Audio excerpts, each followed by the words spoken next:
ಪೂಜಾ ಪ್ರಶಾಂತ್ ಮಾತಾಡ್ತಾ ಇರೋದು.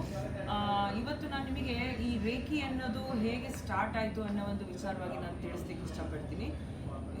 ಇದಕ್ಕೆ ಮೇನ್ ಫೌಂಡರ್ ಬಂದ್ಬಿಟ್ಟು ಡಾಕ್ಟರ್ ರಿಕಾ ಉಸುಯಿ ಅಂತ ಅವ್ರ ಹೆಸರು. ಸೊ ಅವರು ರೇಖಿಗೆ ಫೌಂಡರ್. ಆ್ಯಕ್ಚುಲಿ ನೋಡಿ, ನಮ್ಮ ಲಿಟ್ರೇಚರ್ಸಲ್ಲಿ, ನಮ್ಮ ಇಂಡಿಯನ್ ಸ್ಕ್ರಿಪ್ಚರ್ಸಲ್ಲಿ ಎಲ್ಲೂ ರೇಖಿ ಬಗ್ಗೆ ಅಲ್ಲಿ ಒಂದು ಸ್ಕ್ರಿಪ್ಚರ್ ಅಂದರೆ ಬರ್ದಿರೋಂಥದ್ದು ಯಾವುದೂ ಅಲ್ಲಿ ರೆಕಾರ್ಡ್ ಇಲ್ಲ. ಹಾಗಾಗಿ ಇದನ್ನು ಜಾಪನೀಸ್ ಟೆಕ್ನಿಕ್ ಅಥವಾ ಬುದ್ಧಿಸ್ಟ್ ಟೆಕ್ನಿಕ್ ಹೇಳ್ತಾರೆ, ಯಾಕಂದರೆ ಅವ್ರು ಆ ಸ್ಕ್ರಿಪ್ಚರ್ಸ್ನ ಮೇಂಟೈನ್ ಮಾಡಿದ್ದಾರೆ. ಹಂಗೆ ನೋಡಿದರೆ ನಮ್ಮ ಇಂಡಿಯಾದಲ್ಲಿ ನಮ್ಮ ಋಷಿಮುನಿಗಳು ಮಾಡದೇ ಇರೋಂಥದ್ದು, ವಿದ್ಯೆ ಕಲಿಸದೇ ಇರೋಂಥದ್ದು ಅಥವಾ ಕಲಿದೇ ಇಲ್ಲದೆ ಇರೋಂಥದ್ದು ಯಾವುದೂ ಇಲ್ಲ. ಸೊ ಹಾನೆಸ್ಟಾಗಿ ನೋಡ್ಬೇಕಂದ್ರೆ ಆ್ಯಕ್ಚುಲಿ ರೇಖಿ ಅನ್ನೋದು ವಿದ್ಯೆ ಇಲ್ಲೇ ಸ್ಟಾರ್ಟ್ ಆಗುತ್ತೆ. ನಾವು ಪಾಮ್ ಹೀಲಿಂಗ್, ಟಚ್ ಹೀಲಿಂಗ್ ಅಂತ ಹೇಳ್ತೀವಿ.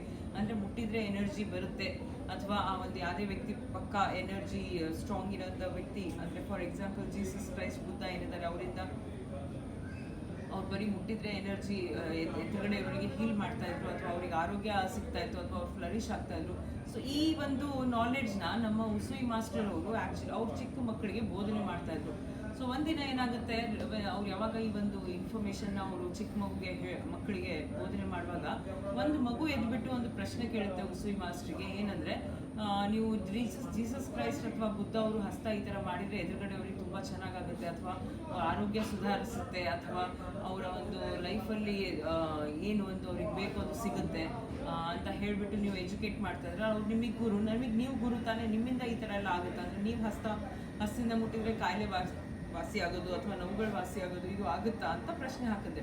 ಸೊ ಉಸುಯಿ ಮಾಸ್ಟರ್ ಅವ್ರು ಏನು ಹೇಳಬೇಕು ಅಂತ ಗೊತ್ತಾಗಲ್ಲ. ಅವ್ರು ಹೇಳ್ತಾರೆ, ಅವ್ರ ದೈವಪುತ್ರ ಸುಪ್ರೀಂ ಸೋಲ್ ಅವರು ಆ ಥರ ಇರೋದ್ರಿಂದ ಅವ್ರ ಕೈಲಿ ಅದು ಹೀಲಿಂಗ್ಸ್ ಮಾಡ್ಲಿಕ್ಕೆ ಆಗ್ತಾ ಇತ್ತು. ನಾವೆಲ್ಲ ಸಾಧಾರಣ ಮನುಷ್ಯರು, ನಮ್ಮ ಕೈಯಲ್ಲಿ ಆಗೋದಿಲ್ಲ ಅಂತ ಹೇಳ್ತಾರೆ. ನಾವು ಆ ಥರ ಮಾಡಿದರೆ ಆಗೋದಿಲ್ಲ ಅಂತ. ಅದಕ್ಕೆ ಆ ಮಗು ಕೇಳುತ್ತೆ, ಅವರು ಕೂಡ ಸಾಧಾರಣ ಮನುಷ್ಯರು ತಾನೇ ಅನ್ನೋ ಒಂದು ಪ್ರಶ್ನೆ ಹಾಕುತ್ತೆ. ಸೊ ಉಸುಯಿ ಮಾಸ್ಟರ್ಗೆ ಅನ್ಸುತ್ತೆ, ಹೌದಲ್ಲ, ಈ ಮಗು ಹೇಳ್ತಾ ಇರೋದು ಸರಿ, ಯಾಕಂದರೆ ಅವರು ಮನುಷ್ಯ ಜನ್ಮ ತೊಗೊಂಡಿದ್ದಾರೆ, ಅಂಥದ್ದು ಏನು ಮಾಡಿರಬಹುದು ಈ ಒಂದು ವಿದ್ಯೆನ ಅವ್ರಿಗೆ ಕಲೀಲಿಕ್ಕೆ ಅಂತ ಹೇಳ್ಬಿಟ್ಟು ಅವ್ರ ಮೈಂಡಲ್ಲಿ ಒಂದು ಥಾಟ್ ಬಂದ್ಬಿಡುತ್ತೆ. ಸೊ ಹಾಗಾಗಿ ಮಗುಗೇನೋ ಹೇಳ್ಬಿಟ್ಟು ಅವ್ರು ಕೂರಿಸ್ತಾರೆ. ನೆಕ್ಸ್ಟ್ ಏನು ಮಾಡ್ತಾರೆ ಅಂದರೆ, ಅದೇ ಒಂದು ವಿಷಯ ತೊಗೊಂಡ್ಬಿಟ್ಟು ಅವ್ರು ಏನು ಮಾಡ್ತಾರೆ, ಫಾದರ್ ಹತ್ರ ಹೋಗ್ತಾರೆ, ಚರ್ಚಿಗೆ ಹೋಗ್ಬಿಟ್ಟು ಅಲ್ಲಿ ಆ ಫಾದರ್ ಹತ್ರ ಸೇಮ್ ಪ್ರಶ್ನೆನ ಕೇಳ್ತಾರೆ.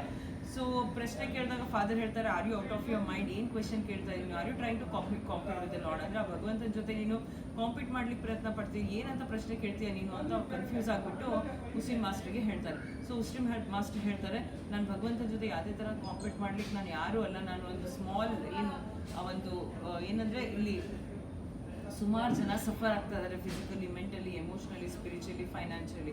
ಸೊ ಎಲ್ಲ ಆಸ್ಪೆಕ್ಟಲ್ಲಿ ಇಲ್ಲಿ ಒದ್ದಾಡ್ತಾ ಇದ್ದಾರಲ್ಲ. ಸೊ ನಾವೇನಾದರೂ ಇಂಥದ್ದೊಂದು ವಿದ್ಯೆ ಕಲ್ತ್ಕೊಂಡು ನಾವು ಸಹಾಯ ಮಾಡ್ಬೋದಲ್ಲ ಅನ್ನೋ ಒಂದೇ ಉದ್ದೇಶದಿಂದ ನಾನು ಈ ಪ್ರಶ್ನೆ ಕೇಳಿದೆ ವಿನಃ ನಾನು ಬೇರೆ ಯಾವುದೂ ಉದ್ದೇಶ ಇಲ್ಲ ಅಂತ ಹೇಳ್ತಾರೆ ಫಾದರಿಗೆ. ಸೊ ಫಾದರ್ ಹೇಳ್ತಾರೆ, ನೋಡಪ್ಪ, ನನಗಂತೂ ನೀನು ಕೇಳ್ತಾ ಇರೋ ಪ್ರಶ್ನೆಗೆ ಉತ್ತರ ಖಂಡಿತ ಗೊತ್ತಿಲ್ಲ, ಆದರೆ ಒಂದು ಕೆಲಸ ನೀನು ಮಾಡ್ಬೋದು, ನೀನೇನು ಮಾಡು, ಇದು ಒಂದು ಮೌಂಟೇನಿಗೆ ಹೋಗ್ಬಿಟ್ಟು ನೀನು ಕುತ್ಕೊಂಡ್ಬಿಟ್ಟು ಅಲ್ಲಿ ಒಂದು 21 ದಿನ ನೀನು ಮೆಡಿಟೇಷನ್ ಮಾಡು, ವಿತೌಟ್ ಫುಡ್, ವಾಟರ್, ಶೆಲ್ಟರ್, ಆಯಿತಾ. ಸೊ ನೀನು ಇದು ಪ್ರಯತ್ನ ಪಟ್ಟು ನೋಡು, ನಿನಗೆ ಚೆನ್ನಾಗಾಯಿತು, ಒಳ್ಳೆಯದು, ಆಗಿಲ್ಲ ವಾಪಸ್ ಬಂದುಬಿಡು ಅಂತ ತಿಳಿಸ್ತಾರೆ. ಅದಕ್ಕೆ ಇವರು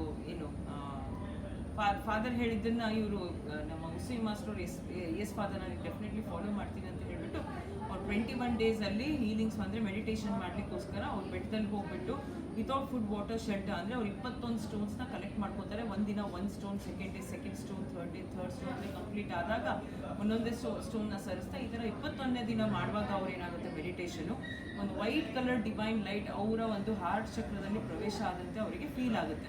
ಸೊ ಈ ಥರ ಫೀಲ್ ಆದಾಗ ಅವ್ರಿಗೆ ಏನೋ ಒಂಥರ ಖುಷಿ, ಏನೋ ಒಂಥರ ಆನಂದ, ಅದು ಅವ್ರಿಗೆ ಎಕ್ಸ್ಪ್ರೆಸ್ ಮಾಡ್ಲಿಕ್ಕಾಗಲ್ಲ. ಅವರು ಮರ್ತೇ ಬಿಟ್ಟಿದ್ದಾರೆ ನಾವು ಅವ್ರು ನೀರು ಕುಡಿದಿಲ್ಲ ಅಥವಾ ಊಟ ಮಾಡಿಲ್ಲ. Because just imagine A person without food, water and shelter. So ಇಂಥ ಒಂದು ಸಿಚುವೇಶನಲ್ಲಿ ಅವರು ಆ ಒಂದು ಡಬಲ್ ಎಕ್ಸೈಟ್ಮೆಂಟಲ್ಲಿ ಅವ್ರು ಏನು ಮಾಡ್ತಾರೆ, ಅಲ್ಲಿಂದ ಹೊರಟು ಬೆಟ್ಟದಿಂದ ಅವ್ರು ಬರ್ಲಿಕ್ಕೆ ಸ್ಟಾರ್ಟ್ ಮಾಡ್ತಾರೆ. ಬಿಕಾಸ್ ಆ ಎಕ್ಸೈಟ್ಮೆಂಟ್ ಒಂದು ಅವ್ರದ್ದು ಒಂದು ಎಕ್ಸ್ಪೀರಿಯನ್ಸೇ ಬೇರೆ ಇರುತ್ತೆ. ಆ ಖುಷಿಯಲ್ಲಿ ಅವ್ರು ಎಲ್ಲ ಮರೆತುಬಿಟ್ಟು ಅವ್ರು ಬರೋ ದಾರಿಯಲ್ಲಿ ಏನಾಗುತ್ತೆ, ಅವ್ರಿಗೆ ಕಾಲಿಗೆ ಜೋರಾಗಿ ಪೆಟ್ಬಿಡುತ್ತೆ.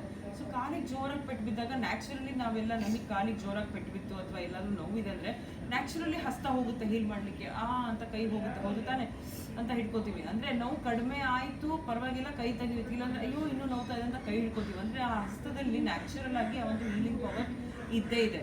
ಸೊ ಈ ಒಂದು ಎನರ್ಜಿ ಏನಿದೆ ನ್ಯಾಚುರಲ್ ಆಗಿ ಹೀಲ್ ನಮಗೆ ಮಾಡ್ತದೆ. ಅಂದರೆ ನಮ್ಮ ಒಂದು ಒಂದು ಆತ್ಮ ನಮ್ಮ ತಾಯಿಯ ಗರ್ಭದಲ್ಲಿ ಸೇರಿಕೊಂಡಾಗ ಆ ಕ್ಷಣದಿಂದನೂ ನಮ್ಮ ಹಸ್ತದಲ್ಲಿ ಆ ಎನರ್ಜಿ ಇದೆ. ಇದು ಬರೀ ನಮ್ಮ ಅಂತ ಅಲ್ಲ, ಎಲ್ಲ ಜೀವಗಳ ಒಂದು ಹಸ್ತದಲ್ಲಿ ಎನರ್ಜಿ ಇದೆ. ಸೊ ಈ ಎನರ್ಜಿ ಏನು ಮಾಡುತ್ತೆ, ನಮಗೆ ಫಸ್ಟ್ ಹೋಗಿ ಹೀಲ್ ಮಾಡುತ್ತೆ, ಕೈ ಫಸ್ಟ್ ಹೋಗಿ ಹೀಲ್ ಮಾಡುತ್ತೆ. ಆಮೇಲೆ ನೀವು ಮೆಡಿಕೇಶನ್ಸು, ಆಮೇಲೆ ನೀವು ಫಸ್ಟ್ ಏಡು, ಆಮೇಲೆ ನೀವು ಏನು ಡಾಕ್ಟರ್ ಹತ್ರ ಹೋಗಿ ತೋರಿಸ್ಕೊಂಡ್ಬಿಡೋದು, ಟ್ರೀಟ್ ಮಾಡ್ಕೋತೀರಿ. ಸೊ ಈ ರೀತಿ ಆಗುವಾಗ ಈ ಒಂದು ಏನು ಎಕ್ಸ್ಪೀರಿಯನ್ಸ್ ಅವ್ರಿಗಾಗುತ್ತೆ. ಅವರು ಕೈ ಹಿಡ್ಕೋತಾರೆ, ಕೈ ಹಿಡ್ಕೊಂಡಾಗ ಅವರಿಗೂ ಬೇಗ ಕಡಿಮೆ ಆಗುತ್ತೆ, ಬಟ್ ಅವ್ರು ಅದನ್ನು ನೋಟಿಸ್ ಮಾಡಲ್ಲ ಇದು ಯಾರಿಂದ ಕಡಿಮೆ ಆಯಿತು ಅಂತ. ಬಿಕಾಸ್ ಒಂದು ಹೀಲಿಂಗ್ ಟೈಮ್ ಒಂದಿರುತ್ತೆ, ಇಷ್ಟೊತ್ತಿಗೆ ಹೀಲ್ ಆಗುತ್ತೆ ಅನ್ನೋ ಪೇಯ್ನ್ ಎಷ್ಟೊತ್ತಿಗೆ ಕಡಿಮೆ ಆಗುತ್ತೆ ಅದು ನ್ಯಾಚುರಲ್ ಆಗಿ ಒಂದು ಹ್ಯೂಮನ್ ಬೀನಿಗೆ ಗೊತ್ತೇ ಇರುತ್ತೆ. ಸೊ ಹಾಗಾಗಿ ಅವರು ಹಸ್ತ ಇಟ್ಕೋತಾರೆ, ನೋವು ಕಡಿಮೆ ಆಗುತ್ತೆ ಅಂತ ಇಟ್ಕೊಂಡಿರ್ತಾರೆ, ಕಡಿಮೆ ಆಗುತ್ತೆ, ಗೊತ್ತಾಗದೆ ಅವ್ರು ಏನು ಮಾಡ್ತಾರೆ, ಅರ್ಜೆಂಟಾಗಿ ಹೋಗಬೇಕು, ಫಾದರಿಗೆ ನಾನು ಇನ್ಫಾರ್ಮ್ ಮಾಡಬೇಕು ಅಂತ ಅಲ್ಲಿಂದ ಇಟ್ಬಿಟ್ಟು ಹೊರಡ್ತಾರೆ. ಅವರು ಹೋಗೋ ದಾರಿಯಲ್ಲಿ ತಿರ್ಗಾ ಮತ್ತೇನಾಗುತ್ತೆ ಅಂದರೆ ಅಲ್ಲಿ ಒಂದು ಚಿಕ್ಕ ಮಗು ಆಮೇಲೆ ಒಂದು ಗ್ರೂಪ್ ಆಫ್ ಚಿಲ್ಡ್ರನ್ ಕೂತಿರ್ತಾರೆ. ಸೊ ಒಂದು ಮಗು ಮಾತ್ರ ಜೋರಾಗಿ ಅಳ್ತಾ ಇರುತ್ತೆ. ಸೊ ಆ ಮಗು ಜೋರಾಗಿ ಅಳ್ತಾ ಇದೆಯಲ್ಲ ಅಂತ ಇವರು ಮುಸ್ಲಿಂ ಮಾಸ್ಟರ್ ಹೋಗಿ ಪ್ರಶ್ನೆ ಆಗ್ತಾರೆ, ಯಾಕೆ ಅಳ್ತಾ ಇದೆಯಾ ಅಂತ. ಸೊ ಆ ಮಗು ಹೇಳುತ್ತೆ, ನನ್ನ ಕಾಲು ಉಳುಕ್ಬಿಟ್ಟಿದೆ, ನೀನು ತಡ್ಕೊಳಕ್ಕೆ ಆಗ್ತಾ ಇಲ್ಲ, ನಾವು ನನ್ನ ಮಮ್ಮಿ ಹತ್ರ ಹೋಗಬೇಕು ಅಂತ. ಆದರೆ ಅದು ನಡಿಲಿಕ್ಕೆ ಆಗ್ತಾ ಇಲ್ಲ ಆ ಮಗುಗೆ. ಅದಕ್ಕೆ ಇವರೇ ಅಲ್ಲಿ ದೊಡ್ಡವ್ರು ಇರ್ತಾರೆ, ಇವ್ರು ಹೋಗ್ಬಿಟ್ಟು ಹಸ್ತಾನ ಇಟ್ಕೋತಾರೆ ಕಾಲ ಮೇಲೆ ಇಟ್ಕೊಂಡ್ಬಿಟ್ಟು ಎಲ್ಲಿ ಪಾಪ ಎಲ್ಲಿ ನೋವ್ತಾ ಇದೆ ಅಂತ ಕೇಳಿದಾಗ ಆ ಮಗು ಕಾಲು ತೋರಿಸುತ್ತೆ, ಅಲ್ಲಿ ಕೈನ ಇಡ್ತಾರೆ. ಕೈ ಇಟ್ಟಾಗ ಏನಾಗುತ್ತೆ, ಹಸ್ತನ ಇಟ್ಟಾಗ ಅದು ಹೀಲ್ ಆಗ್ಲಿಕ್ಕಂದ್ರೆ ಅವರಿಗೆ ಆ ಮಗುಗೆ ಸ್ವಲ್ಪ ಹೊತ್ತಿಗೆ ಆರಾಮಾಗ್ಲಿಕ್ಕೆ ಸ್ಟಾರ್ಟ್ ಆಗುತ್ತೆ. ಅಂದರೆ ಒಂದು ಮಿನಿಮಮ್ 10 ಮಿನಿಟ್ಸ್ ಅವ್ರ ಕೈ ಇಟ್ಟಿರ್ತಾರೆ. ಆ ನೋವು ಕಡಿಮೆ ಆಗಿದ್ದವರಿಗೆ ಆ ಮಗು ಏನು ಮಾಡುತ್ತೆ, ನನಗೆ ಅಂಕಲ್ ನಾನು ಹೋಗ್ತೀನಿ, ನನಗೆ ಬಿಡಿ ಅಂತ ಎದ್ದುಬಿಟ್ಟು ಕುಂಟ್ಕೊಂತಾನೆ ಹೊರಡುತ್ತೆ. ಮುಸ್ಲಿಂ ಮಾಸ್ಟ್ರಿಗೆ ಫುಲ್ ಟೆನ್ಷನ್ ಆಗಿಬಿಡುತ್ತೆ, ಇದೇನಿದು ಈಗಿನ ಹೋವು ಅಂತ ಅಳ್ತಾ ಇತ್ತು, ಇದೇನು ಇಷ್ಟು ಬೇಕು, ಈ ಮಗು ಆರಾಮಾಯ್ತು ನಾನು ಹೋಗ್ತೀನಿ ಅಂತ ಹೊರಡ್ತಾ ಇದೆಯಲ್ಲ ಅಂತ.